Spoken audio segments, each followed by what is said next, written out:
يلا نعمل البسبوسة النهاردة. كل اللي بيخاف بقى من البسبوسة والمقادير وكل حاجة، لا احنا هنعملها شايفين زي بتاعة المحلات بالظبط واحلى كمان ان شاء الله.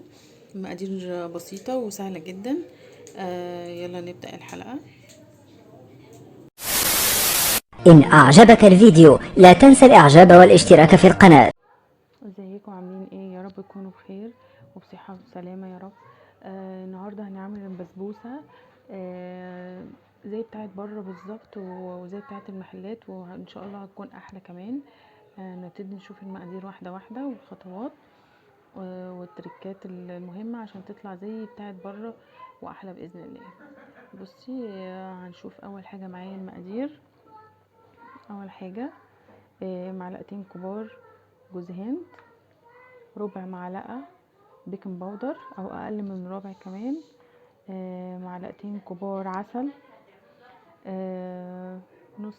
نص كوباية لبن، نص كوباية سمنة، ودي نص كوباية سكر، ودول كوبايتين كبار سميد بس. ودي الصينية المقاس بتاعنا اهو، مقاس 25 او 26 سنتي بس كده. نبتدي بقى نعمل خطوة خطوة. يلا نشوف الخطوات.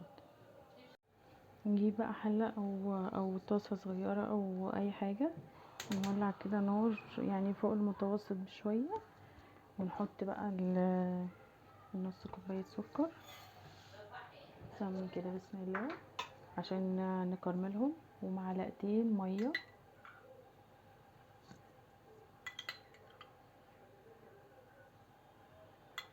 او او 3 كده اهو. منقلبش، نسيبهم كده اهو لغاية لما يتكرملوا معانا. واول ما نوصل للدرجة اللي احنا عايزها هقول لكم هنعمل ايه.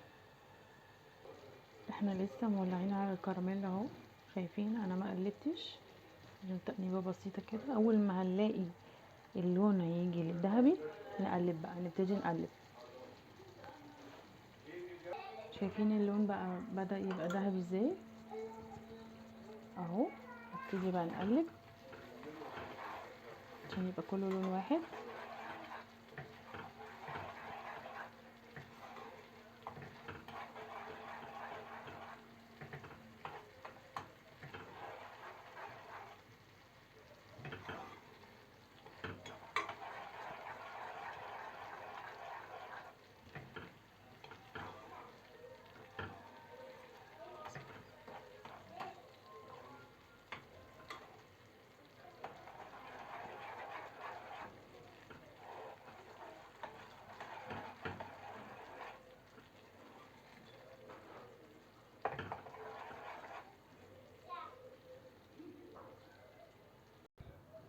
اعتقد اللون ده كده كويس. هننزل بقى اللبن يكون دافي مش ايه، ونوطي بقى النار شويه مش يكون ساقع من التلاجة. نقلب بسرعه كده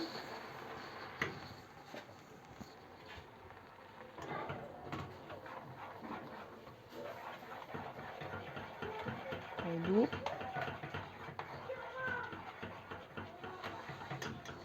وننزل بالسمنه كده.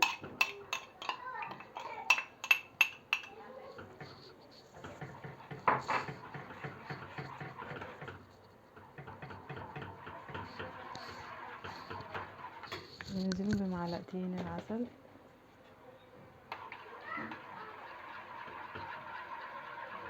بس كله داب مع بعض اهو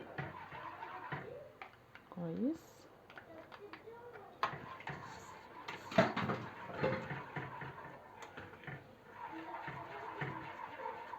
احنا مش عايزينهم يغلوا، احنا ننزل بس بكل حاجه وبعد كده نقفل. وجوز الهند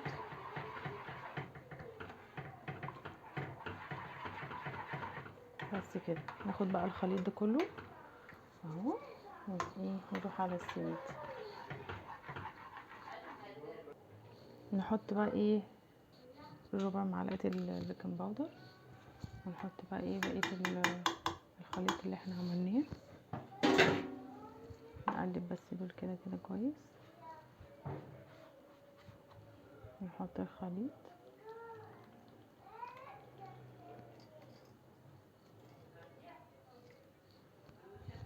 نقلب كده كل الخليط ده كده، مش عايزين نقلب كتير بس كله يتجانس مع بعض.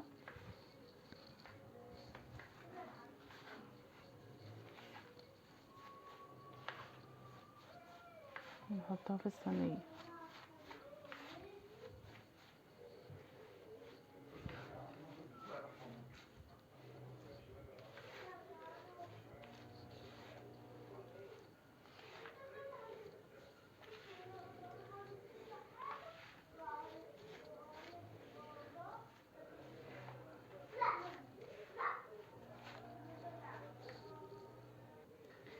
بس كده بنحط بقى كل المكونات اللي احنا عملناها دي كده الصينيه بتاعتنا، ونبدأ بقى نسويها بالسباتشولا كده.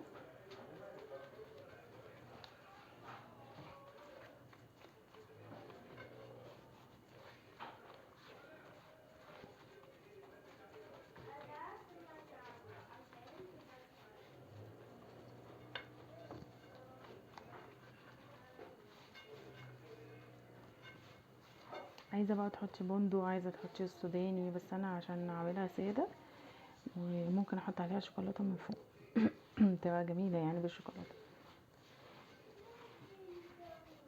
بس كده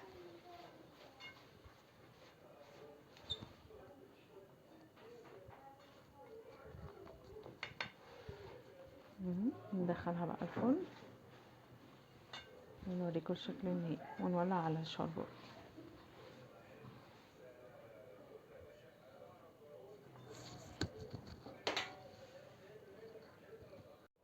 وكده البسبوسه طلعت معانا اهي اهو، شايفين اللون ده دهبي كده بس الاضاءه مش مبينه قوي. هنعمل بقى، انا كان عندي سيرم، لو مش عندك سيرم بتعملي السيرم، بيتعمل كوبايتين سكر على كوبايه ونص ميه عشان شربات البسبوسه بيبقى خفيف، وعصره ليمونه وايه، ونقلبهم لغايه لما يدوبوا ونسيبهم غلوتين على النار وبعد كده نقفل على طول. بس كده بننزل بقى بالسيرم، لازم الشربات سخن والبسبوسه لسه طالعه من الفرن، الاتنين سخنين. بسم الله الرحمن الرحيم كده، نحط لغايه لما تشرب ونشوف كده.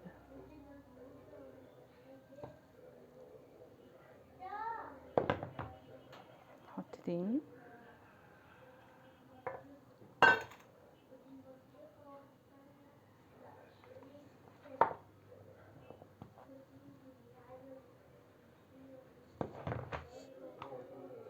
نسيبها بقى تهدى كده، نغطيها بغطا ولا اي حاجه.